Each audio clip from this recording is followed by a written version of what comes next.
Spore, a creature evolution game envisioned by the legendary game designer Will Wright, developed by Maxis, the studio behind the Sims franchise, and published by Electronic Arts in September of 2008. Releasing to positive reviews, the game was praised for its use of new technology. However, as the original concept started to appear online, the original vision that Will had in mind was completely different than what was delivered. We'll take a look through the evolution of Spore and how it evolved into the version that was released.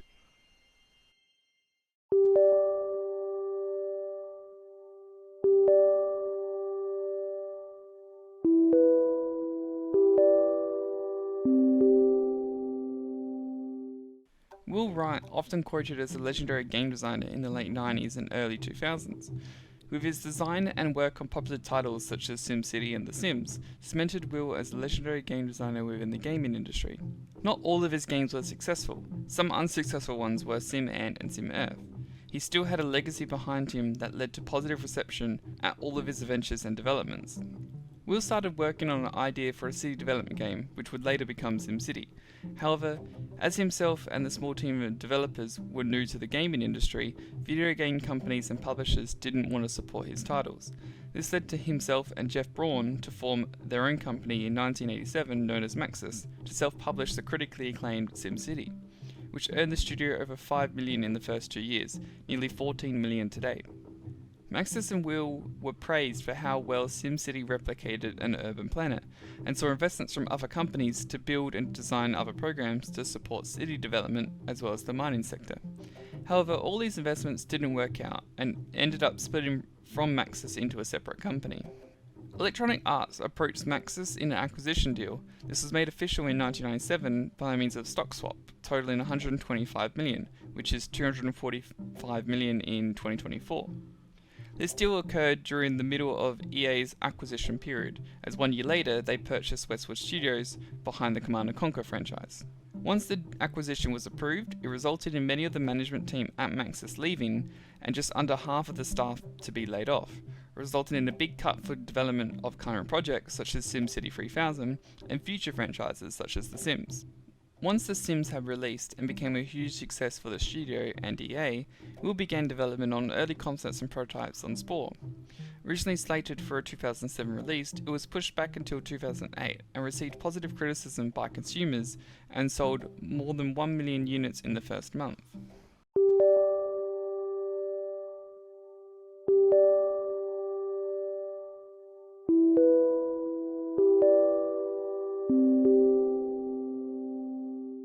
Will has had a personal interest in space and the idea of the powers of 10, which means you can keep scrolling and your view becomes bigger to showcase more of the world.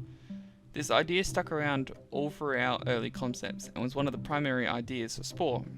Will mentioned across various interviews that the game was influenced by space pop culture in the early 90s and early 2000s, and with his interest in space, the rough idea was conceived for the development team to start.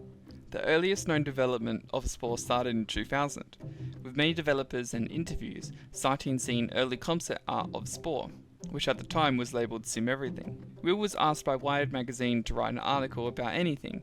He decided to write an article on the early concepts of Spore. This was before EA or Maxis were aware of the design document or concept art. Nothing about the Wired article has surfaced. However, Will did share a photo of it in his presentation at GDC 2006, but no copies have been shared online. Guillaume Perry, a gameplay producer, said in an interview with Game Developer that, "When I first saw the initial design document back in 2003, I was like, good luck with that. Part of the game was like Pac-Man, part of it was like Diablo, another part was SimCity. I just thought there was no way this game was ever going to come out." While not a lot is known about what was shown or featured within the design document, interviewers mentioned that it features similar design ideas to the final game, being an evolution game of creatures that would eventually go on and conquer the galaxy. The name originally was meant to be Sim Everything, as it would follow on from the Sim style of gameplay. However, Ocean Quigley, the lead art director, mentioned during an early prototype meeting that the codename could be Spore. However, this stuck and was later selected by the development team as the final name for the game. Will was behind the idea of calling it something different, as he liked the idea of not having to feature Sim in front of everything.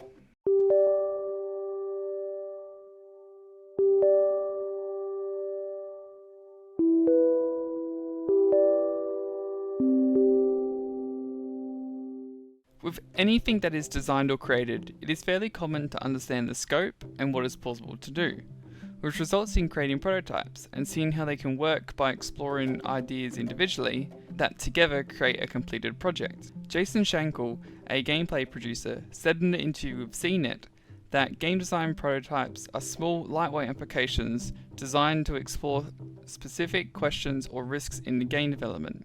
You can think of them as a screen test in film or sketches in art. We'll love to work with a small group of developers and love to hire interns to make prototypes. This led to a variety of prototypes being developed. Jason mentioned in the same interview that the team only made 30 to 40 prototypes, and that out of those, only 10 to 20 were useful in creating the Spore. Contradicting to that, Will said in a reflection interview with BAFTA Guru that the team made over 100 prototypes for Spore. Unfortunately, this leaves the exact number of prototypes developed unknown publicly. Will said to CNET that the earliest prototypes are making strange topology creatures and seeing if we could teach the computer to make them move plausibly and later show emotion and behaviour. We had to find out whether the project was doable or not, or if some part of it wasn't doable, where we have to scale it back. Jason said that during the early concepts of Spore, he listened to Will and found out what was the most important and were interesting towards the gameplay, then merged 2 or 3 of them together and showed them to Will. Jason said that this is the era that gave us Particle Man, Gaslight, Water Boy, and Biome. In each of these cases, we were modelling a specific dynamic that Will was interested in exploring, such as gravitational systems, star formation, wave propagation, and galaxy formation. These prototypes that Jason spoke about, totaling to 11, can still be downloaded from Spore's website and still work on modern hardware. With some experimentation, they can be used to showcase what the team was prototyping to create the final game. Will does this with a live demonstration of Biome at GDC in 2006 as he attempts to create life. Each one of the prototypes showcase a small glimpse of the final game and how its mechanics are used, such as Water Boy, which are used to generate random landmass and how water will fill in the holes and get pushed out when terrain is manipulated, similar to the terrain modification tools during the space stage. If you're interested in exploring these prototypes, I recommend checking them out on the Spore's official website. Of course, with any early prototypes or testing, computer configurations and compatibility isn't the main focus, as Jason says that they're just little toys that help the team decide on what will work in the final game, as the team could see elements of the final Spore design starting to coalesce.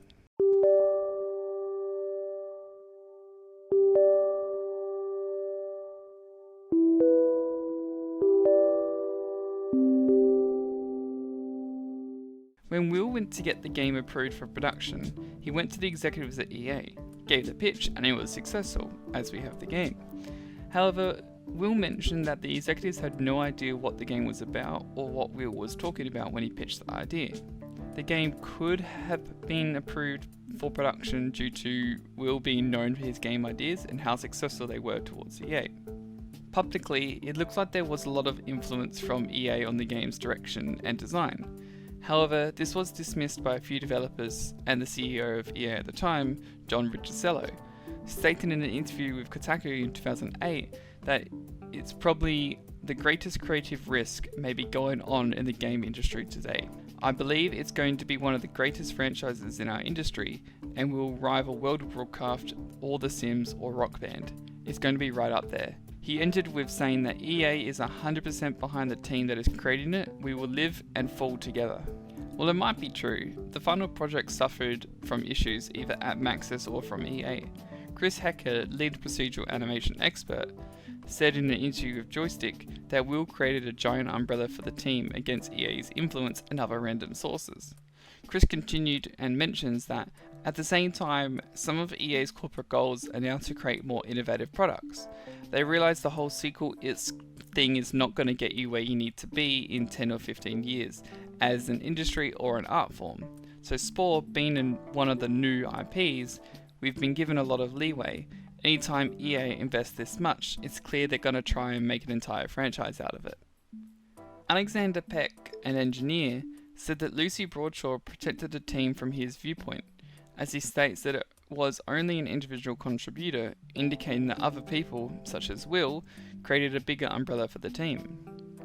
Lydia Choi, a software engineer, believes that there was a business decision, either by EA or Maxis, to make sure Spore got the everyone rating in the United States to reach a broad audience, which might have played into the effect of removing the gory elements. There appears to be no direct influence by EA. However, by public perception it was assumed that EA was influencing the game's direction. EA eventually influenced the direction of the game when it was released by introducing DRM, which I will discuss later on.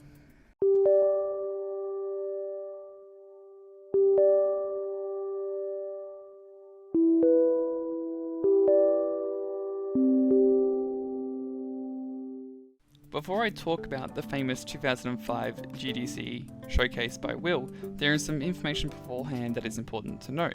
While many speculate, even to this day, that the game footage shown was scripted, edited, or even a final game, many developers stated it was multiple pieces of demos, early tests held together with duct tape, and there was not one complete game. As Morgan Rorty, an executive producer, states, the demo was not a developed game or even used the final engine for Spore. It was using Swarm developed for the Sim games, which led many to believe that this was a demo of the game being developed rather than a technology prototype. And Alec Hutchinson, lead designer for Spore, spoke to Rock Paper Shotgun and said that a demo in 2005 was a really high concept pitch. The demo wasn't an actual playable game yet, it was just a terrific visual presentation of what people hoped the game would eventually become.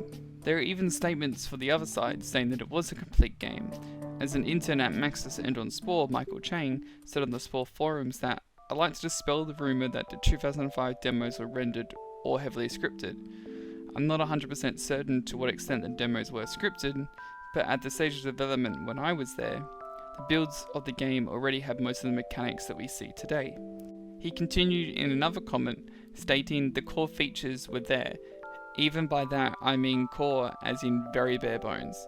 The build was definitely a prototype itself and not playable. For instance, you were able to build a creature and run it around in the editor, but not actually run it on the planet. So while there is mixed and contradicting information, it is best to believe that there was a demonstration of new technology not used within video games at the time, being procedural animation. I will return to this later. And people assumed that it was a finished game expected within the next few years. The finalization of the demos occurred before GDC 2005, as Morgan states that in 2004 the team was put on the final touches of the demonstration to be shown next year.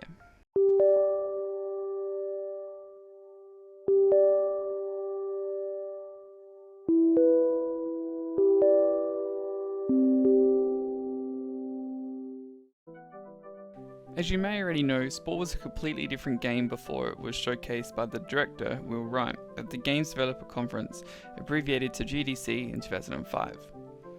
This is the first time anyone had seen Spore publicly, and the new technology used to create the game.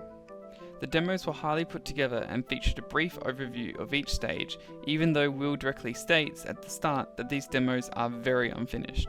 I will discuss the new game-breaking at the time technology used to create Spore soon, but I would like to mention that Will titled his talk A Possible Future of Content as a road or pathway that video games can go down from, being less linear and more custom generated, allowing for more freedom for the player, also allowing for player creativity and content, making each individual playthrough feel more alive. The first stage to be shown is the cell stage. However, Will mentions that there is one stage before this known as the molecular, later referred to as the Tetris-inspired stage. For the cell stage, there is very little that is different shown here, other than general UI and aesthetics, such as the background or other creatures. However, bacteria appears in this demo. It doesn't serve a purpose, but it's a detail that is missing within the final version of the game. There is also many different objects that can damage your creature, such as the moving bacteria, acting as other creatures, and the black orbs, which are also missing from the final game. Creatures appear to lay an egg themselves and don't appear to need a mate to form an egg. Once the editor appears, the UI is different, as it would be for every future video showcase, but all the items in the final release are the same, except for their icons and placements. There are a few parts missing, notably the eye parts and other damaged items such as poison and electric parts. However, this is very close to the final cell stage released within the game. Now we come to a known cut stage, the aquatic stage, sometimes referred to as the underwater stage. Very little is directly known about it, and I will talk about more cut features that continue on from the aquatic stage later. Will mentions that the cell stage is played in a small drop of water, and the aquatic stage is in an ocean. As this is an early demo, there isn't any clear way of how this stage works and what you need to do to be successful to move on to the next stage. It appears to be very similar to the cell stage shown before. Your creature can lay an egg without the need of another creature. Will showcases some unique features within the editor and stage. Firstly, one of the cut or reduced features in the final release is seeing the bone structure when hovering over the creature. This is present within the final game but is highlighted instead of being transparent. The parts on the side appear to be very similar to the creature editor parts in the final release. Going from top to bottom, we have eyes or ears being in the first placement, second is the arms, third is legs, 4 is feet, 5 is hands, 6 is decorations, 7 is weapons, and 8 appears to be mouths, with the top 2 icons being different, as the top one appears to look like an eye or an ear, which again is speculated, and then the second one being arms. Will decides to remove the fins off his creature, thus making it directly fall to the bottom of the ocean floor, allowing it to walk around at a slower pace compared to swimming. This allowed him to directly walk onto land to continue to the next stage, being the creature stage. Now we're on to the creature stage, probably the most talked about stage that features the most of the cut content and fan favourite content. The most notable one was when a creature was killed, there is some blood surrounding the corpse, and when the creature is moved, it produces more blood.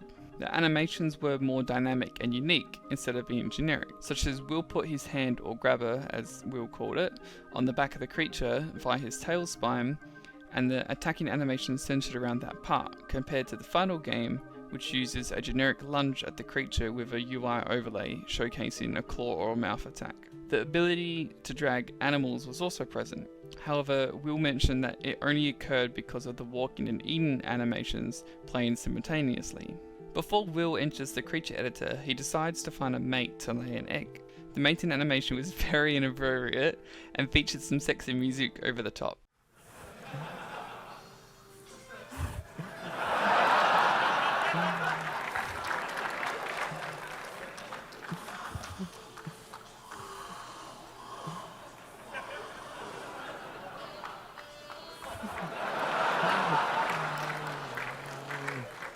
This has changed to be a small dance in the final game, probably to keep the game age appropriate. Once that mating animation was complete, an egg was laid and the player was required to click on the egg to enter the editor. In the creature editor, the side panel parts appears the same from the aquatic stage, but the leg parts could be attached to other legs, allowing for more creativity with the animations and distribution of legs throughout the creature. Will showcases a few pre-made creatures. They all move at the same speed. As Will states, they appear to be going faster because of the animations being played at a faster rate because of the leg placement. However, body parts would move more freely, such as a creature with a heavier head will slant and tilt to the side when turning. The last thing Will mentions is in this stage you'll end up saving funds, presumably DNA points, to upgrade the creature's brain, as this doesn't seem to occur naturally throughout the story or gameplay of the stage. Once the creature hits a certain brain capacity, you'll move on to the tribal stage. In the tribal stage, not a lot is shown off initially, and the gameplay appears completely different from the final stage design in the release version. A notable feature that is present is a shop where you can buy tools and items to help your creatures, such as building a weapon or buying fire. The gameplay is mostly unclear, but Will does mention that there are other tribes that will appear as you progress throughout the stage. The way you upgrade your hut is different. In the final game, you unlock a new hut based on how many tribes you've killed or befriended, while in the demo version, you outright purchase a new hut.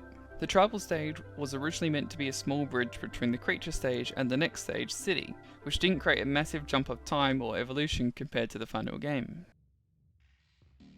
Another cut stage from the final game being the city stage. A lot of features that were present within this stage did eventually merge into the next stage, civilization, which was not present within this demonstration. Similar with the tribal stage, there is a shop where you can purchase content from other players and use their creations instead of your own.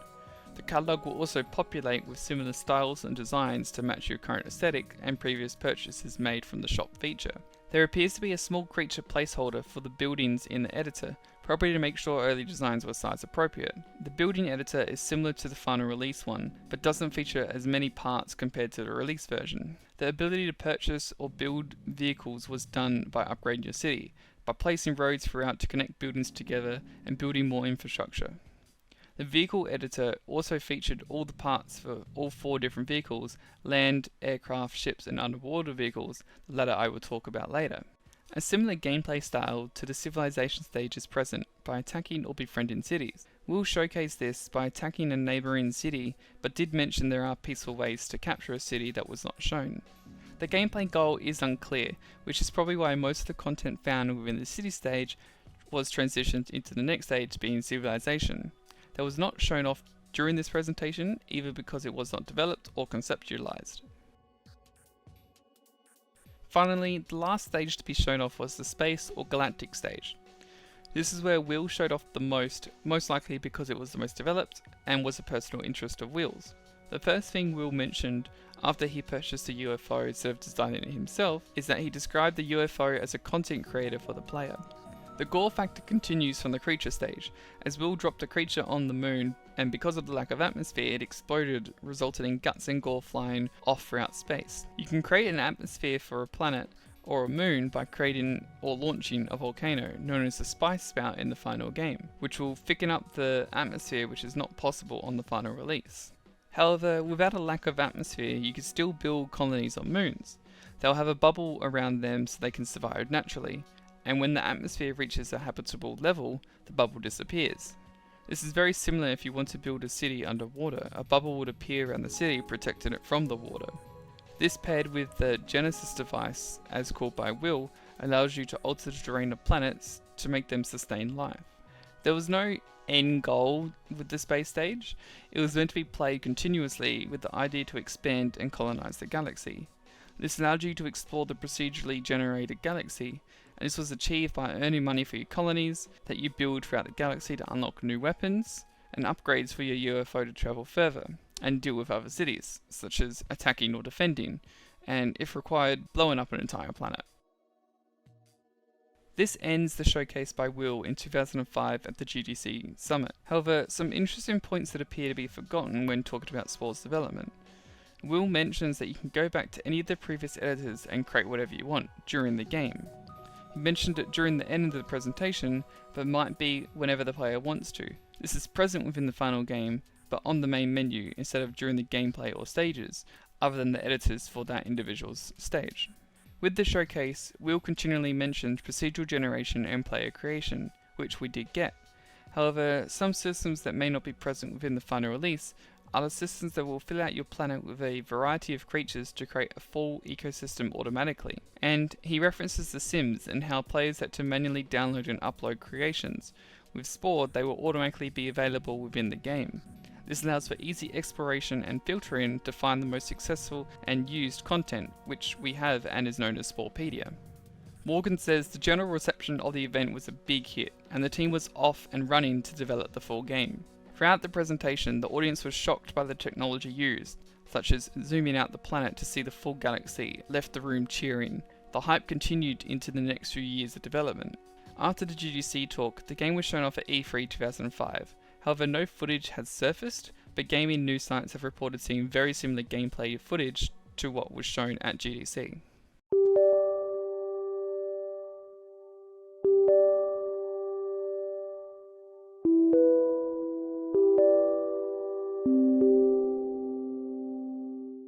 Will previously said to CNET and at E3 in 2019 that the main functionality that the team needed to work out was the animations of the creatures, such as showing emotions and moving without having to limit the amount of creations or forcing a select few creatures onto the player. Otherwise, if there was no animation system, the idea of Spore would not have worked efficiently.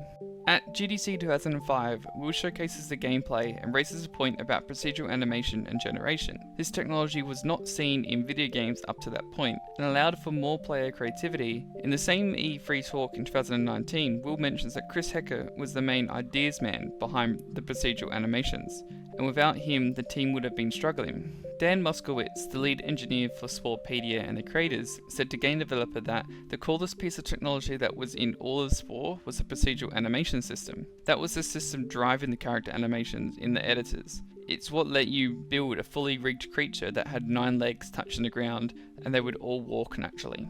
And this is just one part of the new technology we wanted in the game, as he wanted to showcase that video games can teach people about interesting topics realistically. As another time, Dan mentions that there was an intern's job to create weather patterns and to make them appear realistic. As he states, that feeling of creating creative tools is baked into the culture at Maxis. We were more into things that let you build worlds the way you wanted. According to reports and recollections of developers, the procedural animations took the longest time to develop, as animation director Bob King said in the making of Spore bonus content that an internal tool called Spasm was used to create the animations for the creatures and work across a variety of different parts, such as 5 legs or 1 leg, and that the animation known as Happy Dance, shown in the video, could take several hours to get a rough animation. The team also baked the animations into the editors, primarily the creature editors. Lydia said that the team developed technology to allow artist-built parts to be attached to the procedural creatures, offering an animation system allowing for high customization, allowing for easier addition of new parts that react with the movement of the creature, which Dan mentions that if it was just static and you were creating it just to look at, I don't think it would be nearly as fun to play with. It was also just experimentation. People would rip off 1 leg just to see what happens and watch the creature wriggle around like a worm and be absolutely delighted by it. In the end, the team was extremely proud of the outcome and made creatures feel more realistic than just a flat character with no emotion. As Morgan explains that the procedural animation took the longest, but it was really magic when that came to life. Along with Kate Compton, a technical artist told game developer that it goes deeper than just the animations, as it was amazing to see the procedural generation used for so many things. The skin generation system, all the procedural mesh generation of the characters, the multiplayer, layers, animation system, and there were entire procedural music systems. As Maxis built their own engine for Spore, it featured a variety of custom elements that were coded in directly to be used by several teams. Lydia mentioned that these included a custom particle effects and a custom cutscene system, accommodating for various shapes and sizes of creatures and terrain. She also mentioned that there was a filter chain system that allowed the development team to composite layers of shaders on top of frames to create 2D effects. Talking about the audio development later, this was new technology used that sort of goes unnoticed compared to the final game. Another piece of technology was the infinite scrolling, so scrolling from your civilization until your planet and then into the galaxy to show more of the world that was created, which was procedurally created and rendered a low poly version of your city, civilization and planet.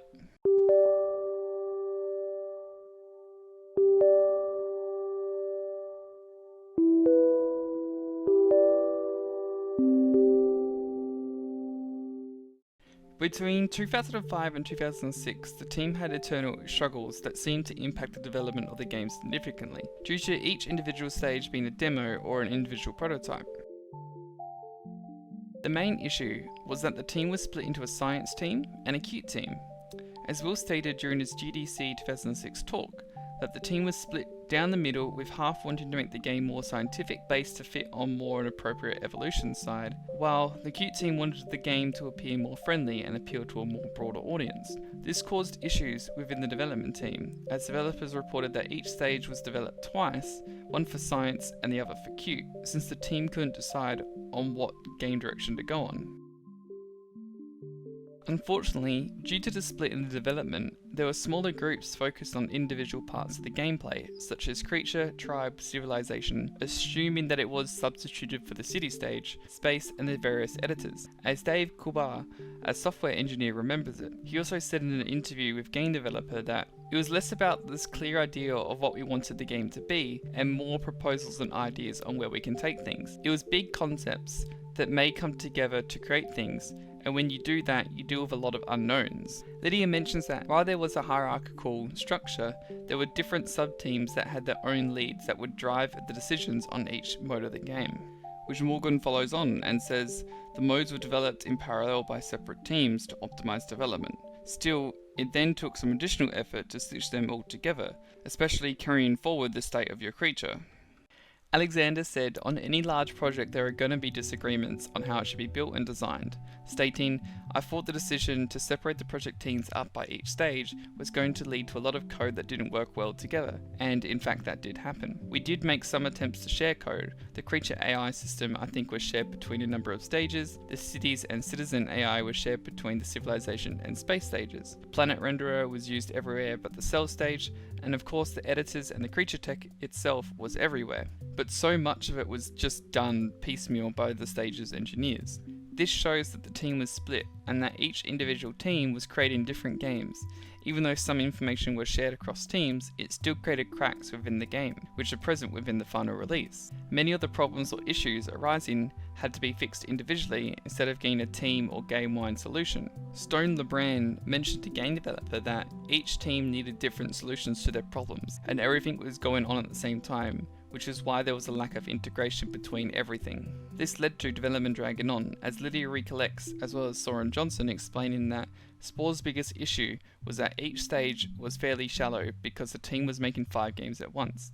At one point, Will described each of the game's 5 stages as light versions of classics. Cell is like Pac-Man, Creature is Diablo, Tribe is Populous, Civilization is Civilization, and Space is Masters of Iron. However, making 5 different games at once is a bad idea. Making one good game is usually hard enough. This is further emphasised by certain stages lacking a clear gameplay. It becomes a loop on every playthrough instead of having been impacted by your previous choices as originally envisioned. As Lydia said that when the team entered into production, the team doubled in size and more producers and management members were added and created production chaos for the established teams. Lydia goes on to say that the different stages of the game, the editors, cells, creature, tribe, civilization, space, and engine, were often run in different styles, and each sub-team drew hard boundaries in attempt to minimize randomizations that would happen when decisions would change on other sub-teams. There was quite a lot of production chaos. Stone mentions that after people were moved to different departments within the team is when people started to notice the stages weren't lining up. As he says, they were all done in different silos and the connections between different games were tenuous, sometimes even not at all. Because of this division within the team, which may have been because of too many ideas and to fulfill all of Will's ideas, some stages lacked a core feature to make them interesting. As Michael explains that the tribe and civilization stages feel like it had some hope of being more than chores, but lacked a unit variety. Formations using flocking development from the creature phase would have been really beautiful, and an additional type of resource to defend makes both stages feel hollow. Unfortunately, this is primarily due to a lack of focus in creating a cohesive game instead of developing different prototypes. While they had the prototypes there, the gameplay falls flat and the focus is instead put on players' creativity. Will's idea of incorporating player creativity was always at the focus, even from the early prototype stages, and Will mentioned it throughout his GDC 2005 showcase, where it was at the forefront of people's minds. This led to a constant push and pull between player creativity and the game design of what you wanted to let the player do, says Dan. He continued with a development dilemma that occurred, stating that we wanted trees to have fruit at different height, and that players who make tall creatures had the luxury of reaching that fruit and become more advanced. He explained that these were the design constraints where you can't just let players create whatever they want, referencing the height of the creature, that it has to come at a cost to create a creature really tall. The team thought of a few paths they could go down, such as putting more design elements that were more constrictive within the editor, primarily referencing the creature editor, or allowing the player to create a design whatever they want, but having it be more stats-based gameplay. Dan concluded with, we wanted to let the player do whatever they want with the creature, rather than just have things you add to the creature determine the outcome. While this would have been great, unfortunately this isn't the case in the final game, especially during the creature stage, as in if you want good stats such as a level 4 bite, you need to have a mouth that you might not like the appeal of compared to one you like, but has lower or weaker statistics. This culminated together, along with the issues of the team being split into small departments, that the designers were arguing for fewer ideas to create a more smooth and cohesive game. As Chris Trotter, a gameplay designer, says that as the project got more development, the team wishes they could have made it more complicated and had more time to develop all the one-off cool features when the species evolved. He states to game developer that the argument ended up being for fewer cool things so we can give them all meaning. not just in the creature game, but throughout the development as a civilization. You could think of examples of how something would stay meaningful across all games. If we did claws, they could have a different battle style in tribe game or whatever. You can imagine how a feature would change from level to level, but we had to choose the things that would resonate most across levels. The team did create various prototypes of creatures with different features, such as more legs would make your creature slower than having one leg. However, Alex said to Rock Paper Shotgun that the team faced issues with this as it wasn't presented well to the player, as people would state, "My guy looks like he should be able to run real fast, but he doesn't. Why?" And we'll say, "Well, you put 5 legs on him and that bulbous tail is actually really heavy," and people were both disappointed by the result and didn't understand it, and they thought their creativity had been crushed. These changes were probably made early on, however they do impact the game and the design, as these changes allow for more creativity in creatures, and you can make each individual playthrough different instead of being stuck to the same pieces of weapons or feet to meet the very minuscule playstyles. To the disappointment of the developers, this affects the general gameplay loop and forces the player to achieve similar goals continuously. Apparently there are different characteristics which you can have. While I've never noticed anything different through my playthroughs, Stone says to a game developer that if you play Spore multiple times through, you'll get different space races with different characteristics. If you play really aggressive throughout the different games, you'll end up with a very aggressive race with a lot of military power.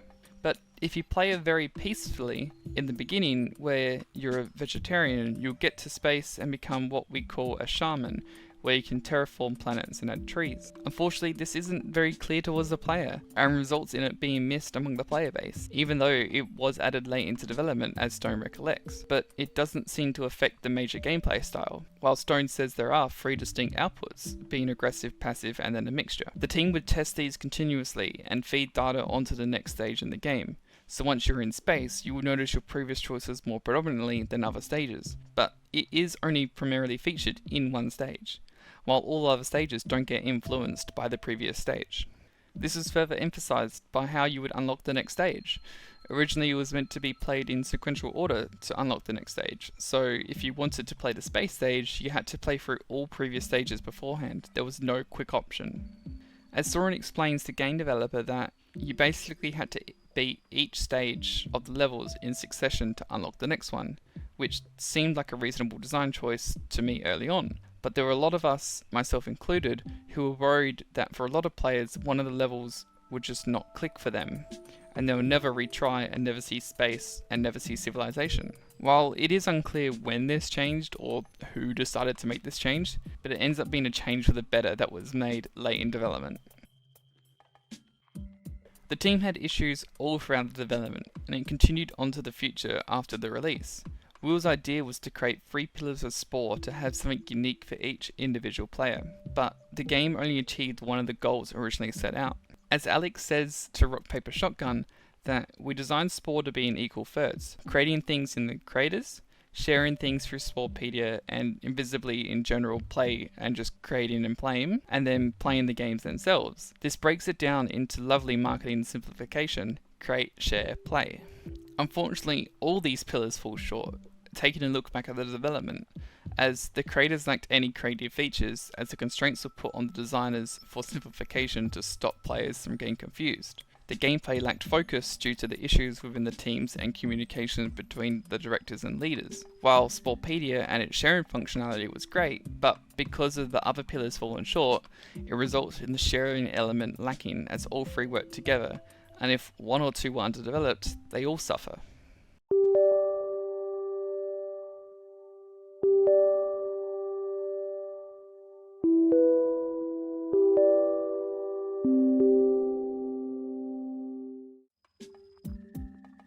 Part of the development team was the creature creator, or the editors. Before the game released, Maxis released a version of the creature creator for the public to download and create creatures to populate the game before it officially launched. This release had a lot of hype and anticipation surrounding how the game would play. The team was extremely excited that they reached 1 million uploads in a week, which they believe they wouldn't reach that milestone for months, just showing that the anticipation of the community and the expectations were high. As I mentioned before, it did suffer from restrictions and ended up being more restrictive than complete player freedom. While it was successful and showed player creativity uniquely, instead of using sliders or clickable icons, it allowed for free placement of anything that was available. Michael states that originally a part of the creature creator was that morphology mattered, similar to the cell stage, where you place spikes at the back of your creature to defend yourself from behind, but this was lost in later stages. He states that the strategy that earlier prototypes implied went beyond placements of parts. The length of limbs or spines felt like it mattered. If you had a forward-heavy animal with legs placed in the back, it would run poorly as it tries and fails to counteract its own weight. Which comes back to the lack of cohesion between stages and the development team to make something work creatively and freely across each editor instead of individually. Michael states that this could be one of the reasons why Maxis shifted the design philosophy instead of restricting players to making it into every design works idea. This allows players to create an experiment with different looking designs rather than one that performs statistically well. While the editors were restrictive, Michael praises the technology used to create the creature editor, saying, "The creature editor that was available at the time had some of the most amazing procedural animation work I've ever seen anyone develop, perhaps somewhat more innovative than what we see in gaming today." Many of the development team agree as well, as Morgan also said, "The creature editor was my favourite part of the game to help develop. It was so innovative at the time, completely unknown, referencing white papers type stuff." Lydia explains the editors and the development process that went into each editor, primarily talking about the creature editor, but could also be used on most editors present within the game. She said that the editors had a featured pipeline to bake assets from the editors to a lightweight format that contained the necessary information to be procedurally generated. This pipeline allowed all the animation, texture data, touch points, and LODs, which means closer to the object, more polygons and texture detail, and vice versa for objects further away. This allowed the editors to be smooth and all its required calculations. Each individual editor had various needs of visual complexity of each asset, and the pipeline allowed easier transition between the editors and gameplay for the player. The art was an important factor for the game, as there was nothing previously like it to draw inspiration from, so the team took the dark and creepy route originally, as shown in the early footage and gameplay.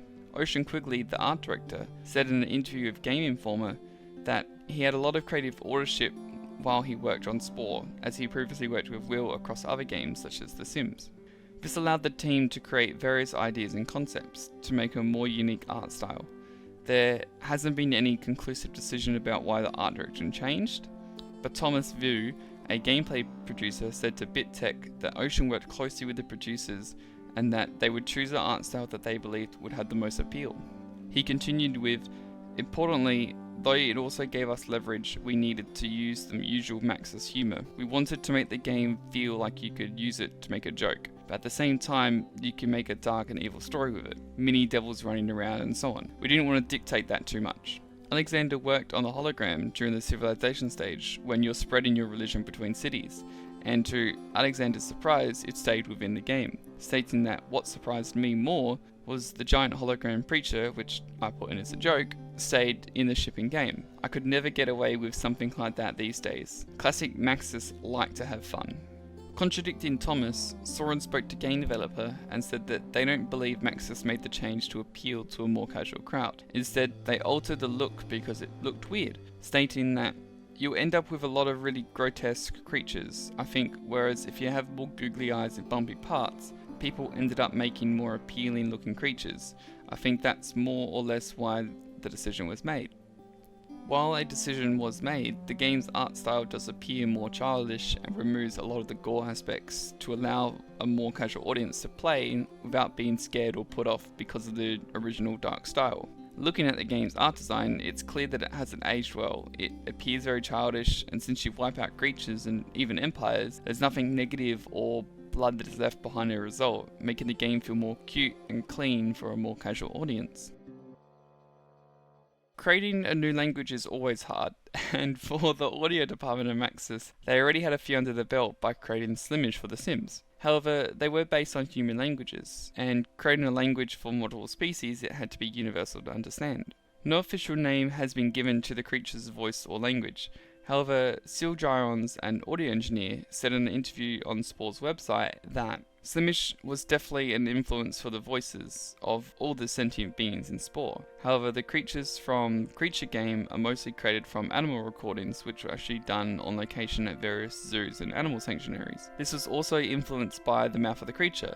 It would be a deeper voice if you scaled the mouth bigger, and a higher voice if you scaled the mouth smaller. As Dan says that each creature would use a certain mouth and have certain sound effects, which led to variation and attachment you would get to your creature. The voices of the creatures are also impacted by the intelligence of the creature. Compared to the creature from Tribal Stage, a full language appears and is present more than just noises. Throughout the game, you'll notice a variety of tracks playing, which, using the new technology, it does procedurally, so the music changes depending on the situation that is currently occurring, such as fighting another creature or walking throughout the creature stage. Will said that Brian Eno was the main person behind the procedural music audio, and without him, the procedural music would not have been possible. Cyril said that getting the procedural audio system working was quite an effort, stating that the biggest challenge with creating an Anthem composer was determining what kind of controls were needed to provide enough options to musically inclined players while keeping them intuitive for others. Because of the procedural system allowed for freedom of the audio designers, it created a unique and distinct atmosphere for the player. However, Cyril mentions that it came at a cost of performance. The team had to allow and work closely with the sound designers to achieve their goals without sacrificing the performance. Cyril goes on to explain that each stage's music represents their base actions. While they were different gameplay-wise, they present the team with challenges both technically and artistically, which allows for a change in music to fit in an individual stage's approach to gameplay. As Cyril says that, the music in Cell is very busy. In Creature Game, the music is much sparser and mostly used to give player feedback, and in Civilization, the music is totally user-controlled. Player creativity was important when developing the audio for the stages, as Cyril remembers working on the music editors for Civilization and Space stages, and incorporating musical components referencing the player's creativity, including the editors providing a unique and cool atmosphere that react to the player's inputs.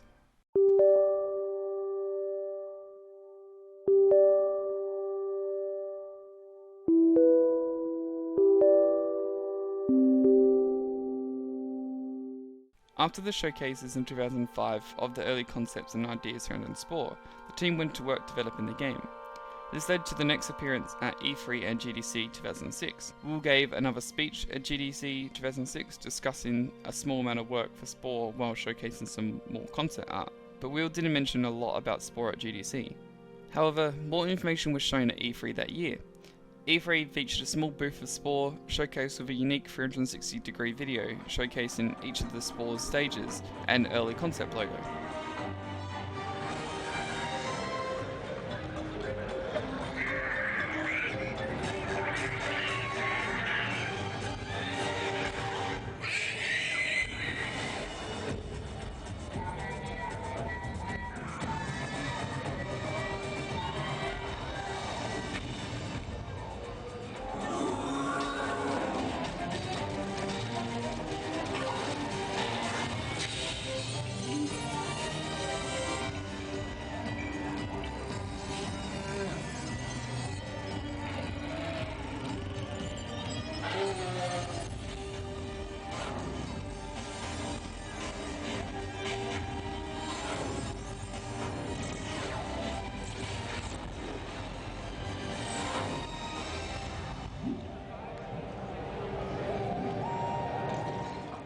There is no video presentation or open house presentation recorded for Spore at E3, but featured two small private room presentations by Alex Hutchinson and Will Wright. Both used the same demo version of the game and featured similar content. Most of the content shown appears within the final game. Some appears different or altered compared to the final release version, and of course there is content shown that is not found in the final version. Both demos start off on the title screen and feature 6 stages being Cell, Creature, Tribal, City, Civilization and Space, and features the editors for the respective stages being Creature, Building, which I assume is the editor for the City Civilization stage, Vehicle, UFO, Flora, Hut and Terrain. Alex starts his presentation by a small discussion talking about the Cell stage, as he labelled it as a tutorial for the game to familiarise the player with the controls and the basic game premise. Next, Will and Alex explore the Creature stage, First thing to point out, putting the videos side by side, is it may appear like they are pre-recorded videos, as they play out very similar during the creature game. However, this is not confirmed or denied. Some important notes of this version are that the blood effects still appear in the game. It was also mentioned that the creature characteristics are important, so if you're designing a creature that is meant to be more angry with weapons, then it will appear more angry as an NPC, similar to having a passive creature. Making a nest can occur anywhere, so there is no central location compared to the final game. Eggs can also be eaten by other creatures, as you weren't taken straightly to the editor, making it like a small survival game. Finally, to unlock more parts for your creature, you achieve that by doing one of the 3 objectives, being 1. Upgrading your brain, not specified on how this would be achieved, 2. Getting DNA points for your creatures, and 3. Making your creature smarter. It was not mentioned if this is similar to upgrading your brain, however it would likely be related. In the final game, you unlock parts by the glowing bones across the stage and interacting with other species. Tribal stage was shown off very quickly with some still photos, but no direct footage. However, during this stage, both Will and Alex state there is an editor for the heart and flora, such as the trees and plants, which would either occur before the tribal game or between the tribal and city stages. Surprisingly, as the city stage was presumably merged into the civilization stage, there is a lot of content for the city stage shown off during this presentation. First, it was confirmed that you'll be placing buildings and farms to help support your city, while also having to design and build vehicles, aircrafts and boats. No direct footage was shown off for the city stage, they just show some stills of the stage. The civilization stage featured a small gameplay footage, and the main point was shown was the procedural generation of the structures. It goes by a similar style matched in the town hall. And lastly, the space stage. Even though there is a UFO editor on the title screen, you can't customize one of the UFOs once you head to the space stage. You are required to purchase one outright from the 8 stock UFOs. Alex mentioned that the space stage is primarily an open-ended style of gameplay, with no clear ending or goal to achieve or to complete the game, while in the final game you can journey to the center and find the Groks. Abducting creatures have more freedom, allowing you to fling them across the planet. You also had terraforming tools unlocked instantly. However, Will said that you could upgrade your UFO, not described on how this would be done, but it unlocked weapons, cloaking devices, and a similar control scheme to an aeroplane. Will also stated that you can travel through a black hole, however you had to have a certain upgrade before doing so. Finally, communications or missions existed within the build, showcased by Will and Alex's gameplay footage. They both end their gameplay and showing off the full galaxy and the full scope of the game. During one development year, there was a lot the team had built and put into the game to be showcased. However, a lot of the content got moved to the cut and floor, and unfortunately, with these showcases, don't lower expectations, they increase them, leaving more of the community disappointed.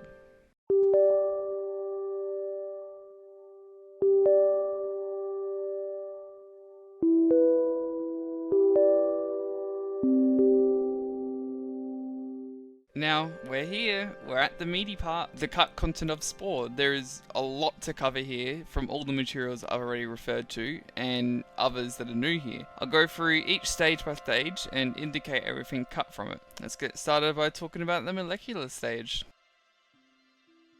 First spoken by Will at GDC 2005 when referring to the stage before Cell. However, there is very little that is known and nothing directly has surfaced online such as concept art. It was labelled as a Tetris style game mode where you'll be collecting other molecules to form your cell creature. The exact reason for the stage's cut or removal is unclear, however it is often believed that it didn't serve any direct purpose compared to the Cell stage, as it would have been a small stage and wouldn't have left an impact on the player. From what we know of the Cell stage, it stayed very similar to the final release. However, the only direct mention or edit was the cosmetic bacteria present in the 2005 GDC demo. There isn't any solid evidence on anything else cut from the stage, as everything shown in the demonstration is an old placeholder and was replaced with their respective gameplay elements in the final release. There is a video that was uploaded by Spore Cheater showcasing hidden parts in the Cell stage. However, it appears that all the parts and animations are similar to the final game, just with different textures and models, since they all seem to hold the same places in the final game and do not include anything that you cannot obtain within the stage.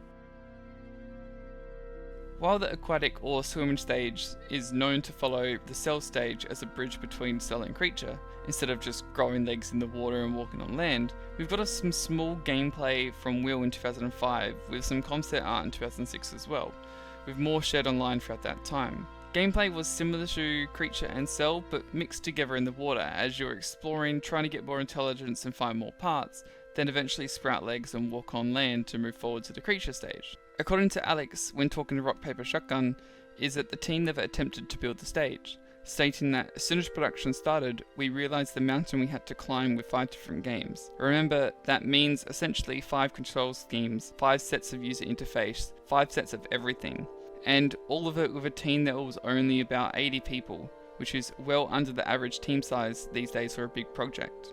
He continued and said that the 3D movement, being swimming and control scheme, would be a pain for development and for the player. Alex also said that it would be hard to differentiate it from cell and creature stages, quoting, "It feels like it would have been more filler than useful, although I'm sure there's an interesting design in there somewhere." While there was a unique design for the stage, with many players now wishing it was in the game, the whole idea of aquatic gameplay expands beyond one single stage. However, it is believed that Will stated in 2007, even though the aquatic stage was on the verge of being removed from the game, that it would be the first to receive DLC. And for those who know what DLC Spore got, you know the aquatic stage was not included. For the creature stage, most of the content was showcased in 2005 and 2006. First, and most notably, is that there was blood and gore when killing other creatures, shown in all builds up to 2007. The exact reason is still not public, however, most likely would have been removed due to a change in art direction to make the game more friendly and appropriate to a broader casual audience. The ability to drag creatures, ragdolls, appear to be an animation glitch between 2 animations, such as the eating and walking animation. Its reasoning behind being cut is unclear, but could be a result of the rewrite or redesign of animations. The old animations reacted to the placements of parts of the body and attacked based on where they were, instead of a generic symbol or a UI indicator. There was also no direct path to follow in terms of gameplay moving from one nest to another. Instead, you could just create a nest wherever you find another one of your species, making it more unique and open to exploration instead of following a linear path. You could also eat other creatures' eggs to earn DNA points, which you'll use those DNA points to upgrade your brain and then expand onto the tribal stage. For the terraforming stage, it included the hut editor for the tribal stage and the flora editor for the planet. No direct gameplay was shown, however we've got some stills that showcase both the editors. The hut editor allowed you to customize your hut, similar to your town hall or main building in the civilization stage, while the flora editor allowed you to edit trees and plants on your planet, and it also allowed you to use those plants later on in the space stage. It is unclear why these functions were removed, however it can be presumed that because of time and to make gameplay more fluid to the player, and going from one stage to the next they were cut. The functionality appears to exist within the final game and can still be accessed by editing the files. As I just mentioned, you can customize the hut for the tribal stage, instead of obtaining it by default, which would automatically upgrade based on your actions, such as befriending other tribes. The only other functionality that appears to be cut from the tribal stage was the shop. So instead of building small stalls, such as the fishing hut, you purchase items and buildings from the shop close to your camp. The final known cut stage being the city stage, which created a smoother bridge between the tribal and civilization stages. As Morgan says to Shank News, it was meant to be a bridge between the 2 stages, and unfortunately because of the game's scope it had to be cut to produce a game within a reasonable time frame. While it featured very similar gameplay as the civilization stage, such as building and purchasing vehicles, it had some unique elements, such as placing rows between your buildings, and also included the shop similar to the tribal stage. Often referred to as the Sim City stage because it had similar elements and gameplay style to the city. The stage has been shown off and the influence from SimCity is present, but not a lot more is known about its development. It was mostly removed due to similarity between the civilization stage, or that later in development both stages were merged into one. Surprisingly, nothing is known about the cut content for the civilization stage, other than the ideas being brought over from the city stage into civilization. First thing that is different is that when you proceed to the space stage, you originally purchased one of 8 stock UFOs, and there was no editor. Instead, upgrades were given to you once you purchased them throughout the stage's gameplay. All the details that are showcased in early demonstrations, such as the terraforming tools, are unlocked by completing tasks and earning badges in the final game, probably because there was no clear gameplay element in the space stage. One of the main missing features is the blood and gore from the creature stage, and might be the exact same reason being the shift in art style.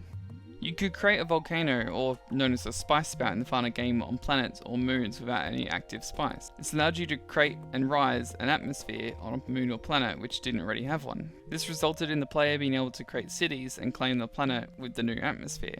The final feature that was removed was that you could get out of your UFO and walk around on the planet. This feature was removed for unknown reasons, however, returned in the Galactic Adventures DLC. So while it does exist in addition, it was removed from the base game. It was mentioned that you could continue the game under the ocean, such as building cities and vehicles underwater. Not a lot of information exists online from interviews or presentations. Will shared a photo of an underwater city in 2006 at GDC, however, there is no clear reason of why it was cut. Speculation is that the underwater cities were cut not to confuse or make civilization different per land and water, while since the aquatic stage was cut, the idea of using the ocean more was presumably removed alongside it. The game contains other editors within the files, which can only be accessed by modifying the files, one notable one being the cake editor. However, there is not a lot of clear information surrounding these editors and their intended use. A lot of the early concepts or prototypes that were designed for Spore were left behind in the code. These editors could be some leftover prototypes, as they are heavily bugged and cause issues with the game. Lydia says that one thing that I was excited about was adding fur, hair, paint layers to creatures, and the creature editor. While there was a working prototype in the editor that worked pretty well, in the end the feature was abandoned because of time constraint, since an additional chunk of work would have to be needed to bake the fur mesh into the final game asset from the editor. Alexander mentioned that Maxis Studios had 3D printers to test models, but also for Will to print ideas, such as the monoliths from the 2001 A Space Odyssey. He mentions that they use these 3D printers to print creatures with the hair and fur on them, and that some people might still have theirs, which Lydia provided a picture of what one looked like. The model appears to be a final version of a creature, and fur was most likely removed to make the game run smoothly across systems, but is still present within early trailers of Spore, indicating that it was probably a late decision. This culminates into all the known cut content for Spore. There might be some content that it might be missing, however, without any direct reference or support of its existence, it was excluded. There is a lot of content still missing from the game for a variety of reasons, and it shows how much the game was reduced into a watered down version of what we got.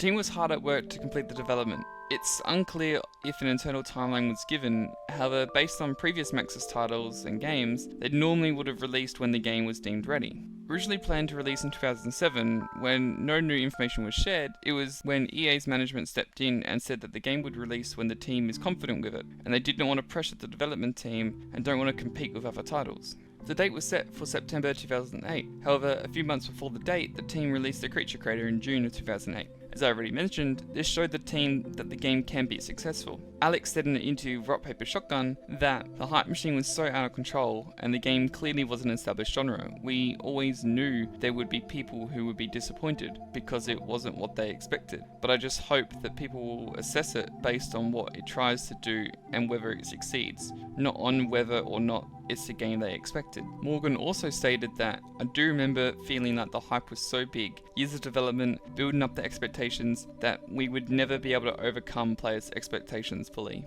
This was not the case at the start of the release. The game released positive reviews and was praised for its unique gameplay style across each stage and player creativity. The game continually received positive reviews until more information about its original development became public, which resulted in mixed opinions as well as the missing content and change in direction. Lydia believes the game didn't quite live up to the buzz it was getting before the launch, which, flowing from Morgan's comments, that the team had put so much time into completing the game to make it unique and interesting, it couldn't compete with the expectations. And with new information arising, Spore ended up resulting in a disappointment for its community. Unfortunately, the game took a hit from EA before its release. EA decided to make the game DRM, which means Digital Rights Management, and only allowing you to install the game 3 times on a single or across multiple devices, and then you can't activate the game anymore. Well, you could if you wanted to call EA directly and ask to install on another device, but good luck with that. This led to the game getting harsh backlash and review bombed because of this implementation. Maxis didn't seem to have any involvement in this use of DRM, as EA was the one who took the blame. Unfortunately, this led to Spore getting pirated over 500,000 times, and in 2008 this was a massive amount, and due to the popularity of Maxis games, that it was a significant amount, and all because of a decision that EA implemented. After 6 months, EA decided to remove the restrictions for DRM in early 2009, primarily because of digital copies were sold on Steam. But it didn't fix the issues with physical copies. Even though EA upped the limit to 5, it was still present and impacted many players.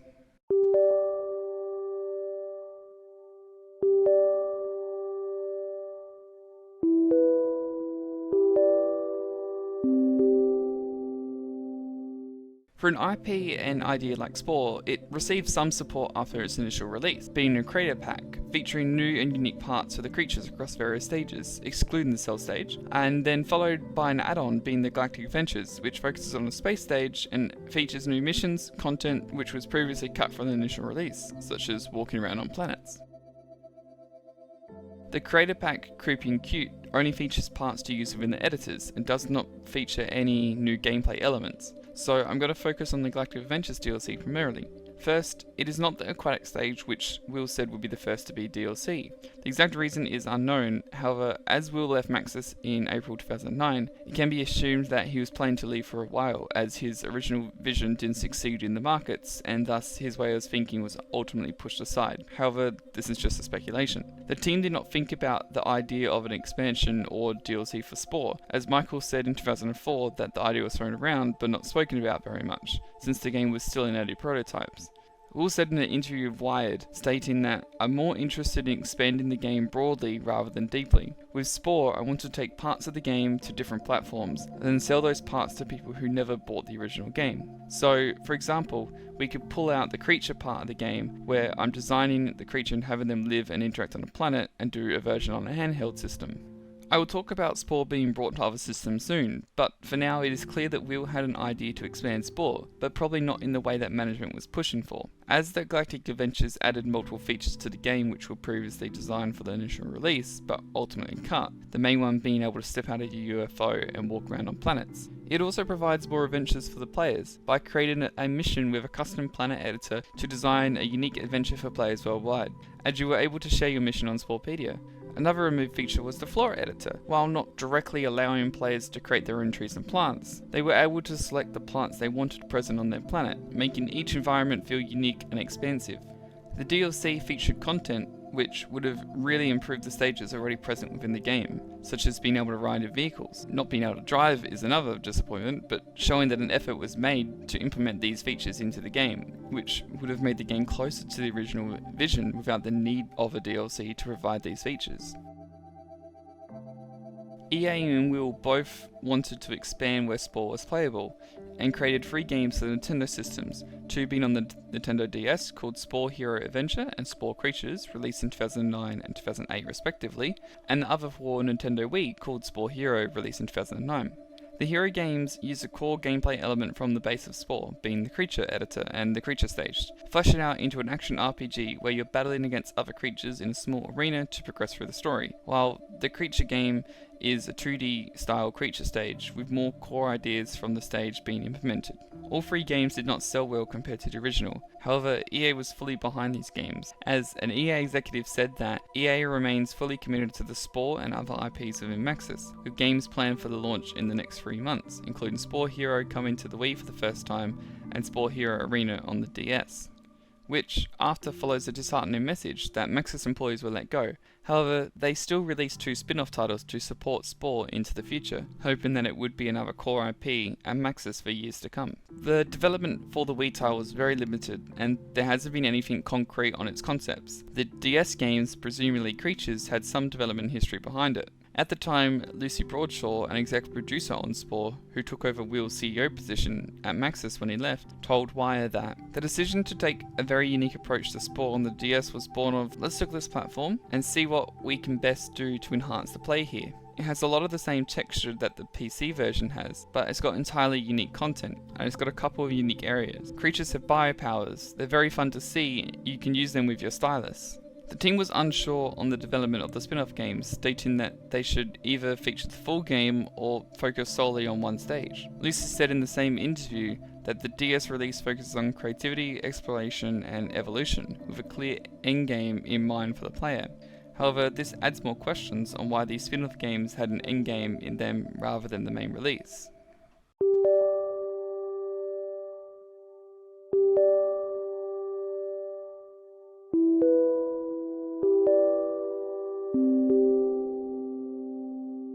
Spore sat awaiting its next evolution. With the addition of the spin-off games to the series, the additions to the original release to expand the gameplay was unclear internally.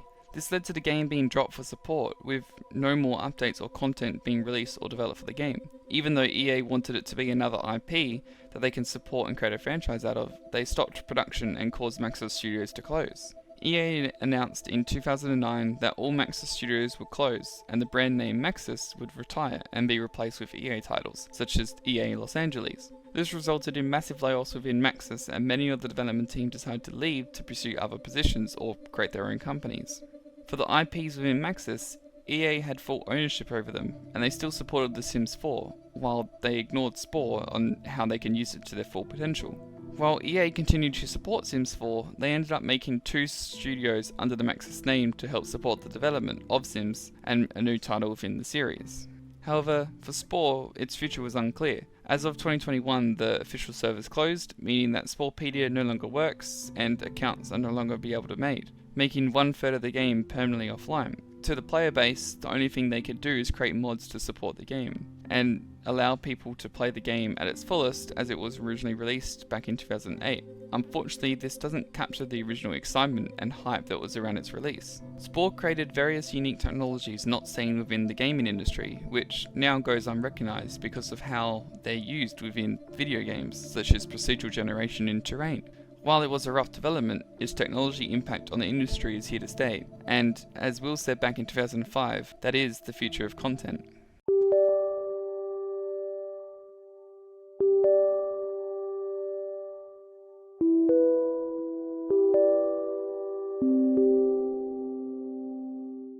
Across various forums, interviews, press videos, presentations, the development team share their love and perspective on the development of Spore. Over 100 people and 9 years of development, the team is proud of what they achieved and how Spore created a new perspective in the gaming industry of how games moving forward would be made with bigger teams instead of a smaller group. While the game was not as popular as other Maxis titles, the development featured multiple major people who went on to design other popular games or even form their own companies. These are just a few people who shared their thoughts. Storytelling game developer that working on Spore was wonderful. A lot of the industry nowadays is making sequels to previous games, so you take an existing game and just add one onto it. Spore was so different that there wasn't a lot of models that we had for it. It was really like, what? It wasn't like any game before it, so the whole team was super excited about it. Chris Trotter saying, "We had a lot of passionate personalities that created a culture of debate. It was kind of like this competitive team, and people were focused on making whatever they were working on the best, which is great. It's good to have passionate designers, but there was also the focus on local excellence over handshakes that made the game whole." Kate mentions that we cross-fertilized, and now that I look back at the scope of all the tools that you can use in procedural content generation, we were using all of them. We were using wildly different algorithms and tools behind the spaceship and creature generators. Will, talking to CNET, said, "We thought that you would just play the game and stuff would appear, but as we developed more content and the ability to browse and explore it, we discovered how fun that process was, and the social currency you get making something really cool and sharing it with other people." Stone mentions the game developer that we had a really strong vision, but we didn't have a strong game design behind the vision, like what is the player actually doing from a gamer point of view. If you take a look at the creature editor outside the rest of the game, it's wonderful, it makes you smile. Even today it's such a fun toy and easy to see why it's compelling, but once you start thinking about the game systems, like what is the goal, how will we make them feel like they're leveling up, what's the skill progression, and things that are traditionally associated with games, a lot of that was just missing. Which Dave follows up with, "It was almost like Spore was 6 years of pre-production from a certain perspective, with all the time trying to figure out what this game was actually going to be, as opposed to a well-defined project where we just needed to figure out the colours." Livia continues with, it didn't quite live up to the buzz that we were getting before the launch, I think. But we were proud of the amount of work that we did and also shipping something that took so many years to make. The most rewarding part of Spore was the friendships and work connections I made during those years.